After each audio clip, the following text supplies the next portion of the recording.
बाबूजी, आप सब मेरा परिचय लीजिए। मैं कौन हूँ, कहाँ का रहने वाला हूँ और मेरा नाम क्या है। साथियों, मैं इसी लखनपुर का रहने वाला हूँ। मेरा नाम भोलू है। हमारी एक छोटी बहन है। हमारी बहन का नाम आशा है। साथी, हम भाई बहन छोटे छोटे थे, तभी अचानक मेरे बाबूजी बीमार पड़ गए। बाबूजी का माँ ने बहुत इलाज कराया, लेकिन शायद मालिक को नहीं मंजूर था। बाबूजी इस दुनिया को छोड़कर स्वर्गवासी हो गए। बाबूजी इस दुनिया से चले गए। बाबूजी के खत्म होने के बाद कुछ दिनों के बाद ही बाबूजी के गम में हमारी माँ बीमार हो गई। हालत दिन प्रतिदिन बिगड़ती गई।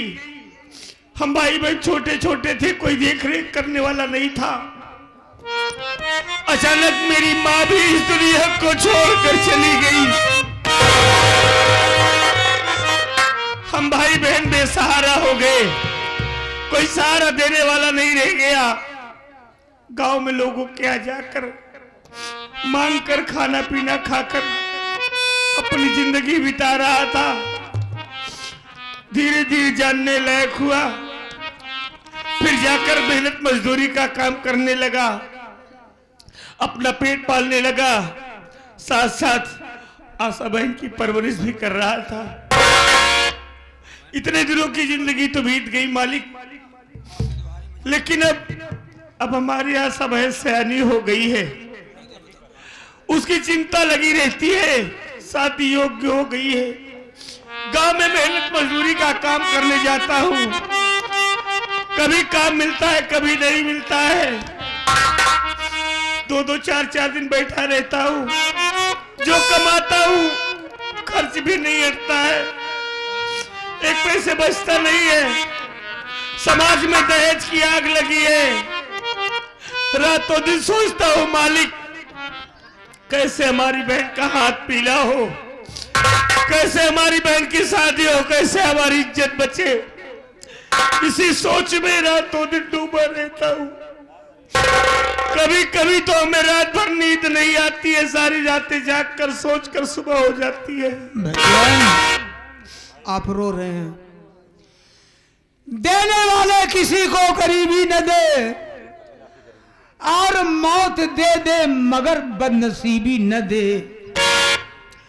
हम जानते भैया कि बहन ऐसा सयानी हो गई है, हमेशा शादी चिंता में आप डूबे रहते हैं कि बहन का हाथ कैसे पीला हो, उसकी शादी कैसे करूं।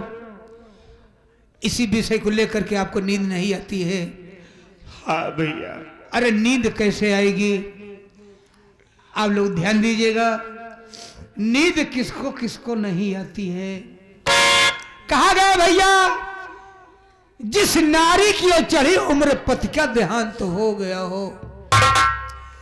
जिस नारी को चढ़ी उम्र पति का देहांत हो गया हो, जिस माता का बूढ़े पल में आंखों का लाल खो गया हो, बेहद घर के कुटुंब दरिद्र या दूसरी भावनी हो, सर पर बैरी की शंका या कर्जे की डिगरी हो, जिस घर में सांप रहे बास और छप्पर से गिरता पानी हो, अरे उसको सुख नींद कब आएगी। जिस घर में बहन सयानी हो, जिस घर में बहन बेटियां सयानी हो जाती भैया, नींद नहीं आती है, खाना नहीं अच्छा लगता है भैया। लगी बाजार माया किसी का नाम दुनिया है। हाँ भाई। अरे कोई अमीर है कोई गरीब है, रोने धोने कोई नतीजा हाल होने वाला नहीं भैया। ये आगे राम नरेश पटेल जी भैया, यार अकेले में रहता हूं ना तो सोच सोच कर रो लेता हूं, अपने दिल के बोझ को हल्का कर लेता हूं। लेकिन बहन से कोई बात नहीं बताता हूँ, नहीं कहता हूँ। जैसे आप रो रहे हैं, शायद बहन यहां पर आ जाएं और आंखों में आंसू देखेंगी, उनके दिल के ऊपर क्या गुजरेगी भैया? नहीं भैया, बहन हमारी कोई बात जानने न पाए। बहुत भोली है हमारी गुड़िया, अगर सब बात जानेगी ना उसके दिल में बहुत तकलीफ होगा, इसलिए हमारी बहन कोई बात जानने न पाए। हाँ भैया, बहन के सामने रोना मत। ना बैठ जाओ।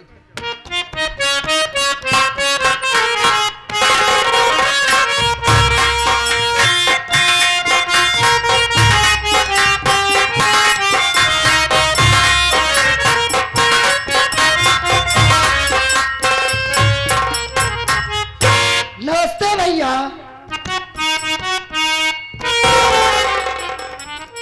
नमस्ते बहन। आशा बहन तू आ गई?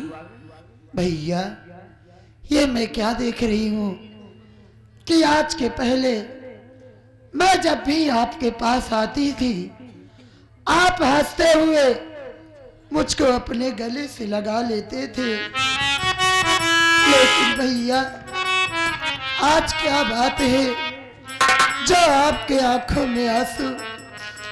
इस आंसू का कारण क्या है भैया? बताइए ना, क्या बात है?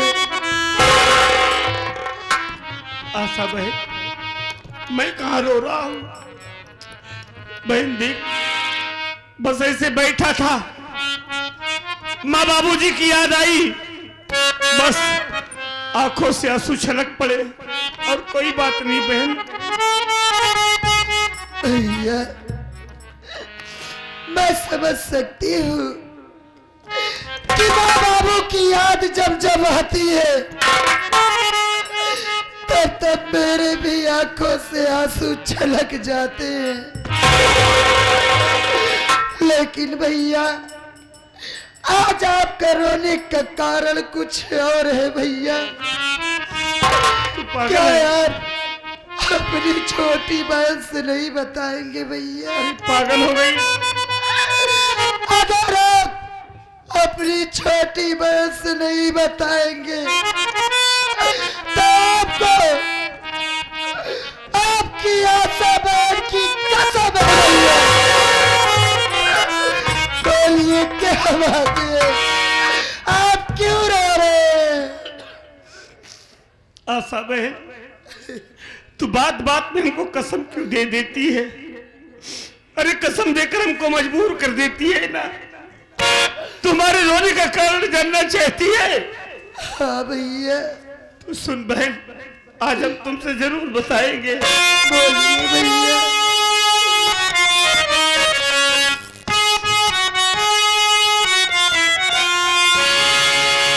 तेरी शादी की चिंता है आशा बहन, किस तरह से मैं तेरी सगाई करूं? आता कुछ भी समझ में हमारे नहीं।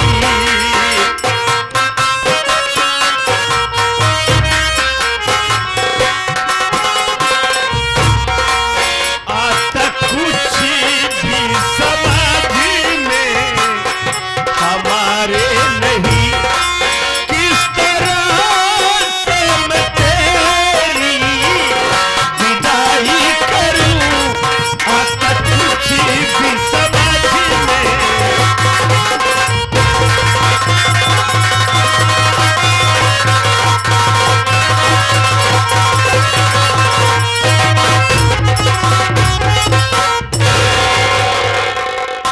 आशा बहन, तू तो जानती है कि हम भाई बहन छोटे छोटे थे, तभी माँ बाप इस दुनिया को छोड़कर चले गए। हम भाई बहन बेसहारा हो गए। मेहनत मजदूरी करके जिंदगी का बसर कर रहा हूं। बहन आज तू सयानी हो गई है ना, तेरी शादी के लिए तेरे भैया को रातों दिन चिंता लगी रहती है कि मालिक कहां से पैसे आए, कैसे तेरी शादी करूं। इसी गम में रातों दिन डूबा रहता हूं बहन, और कोई बात नहीं है।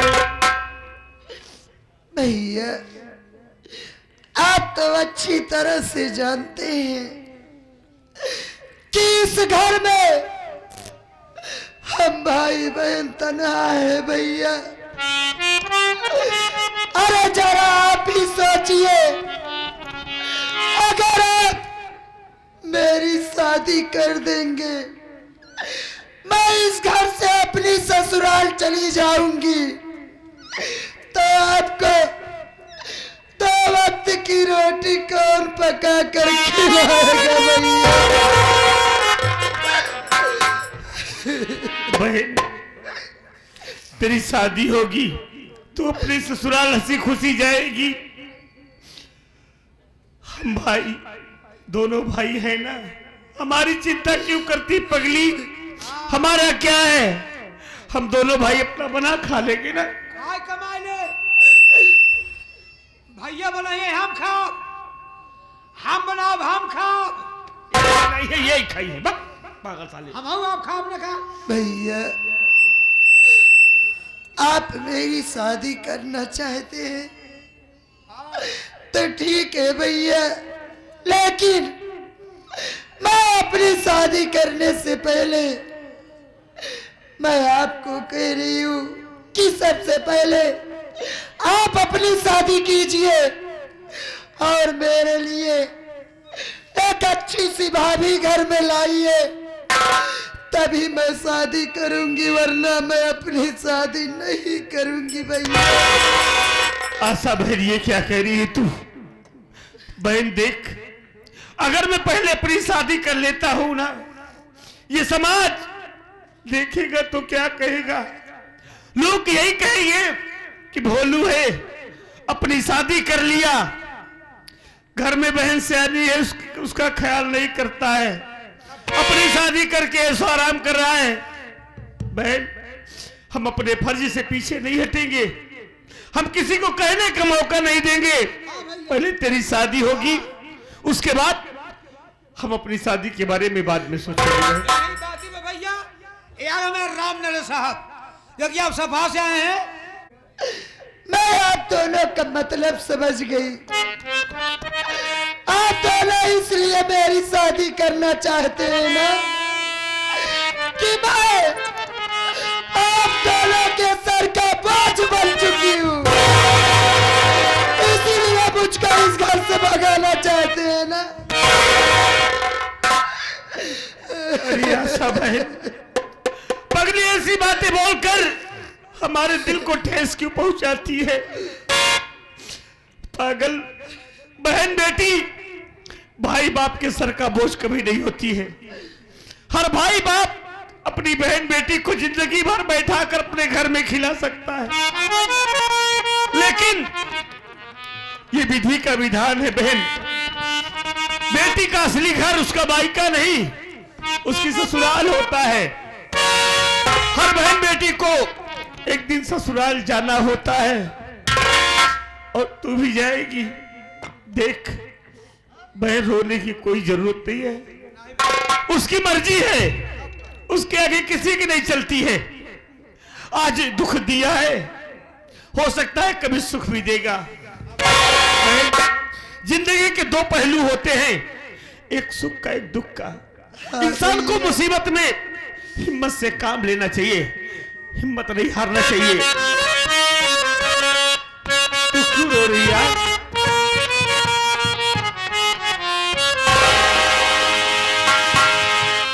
अरे अपनी भी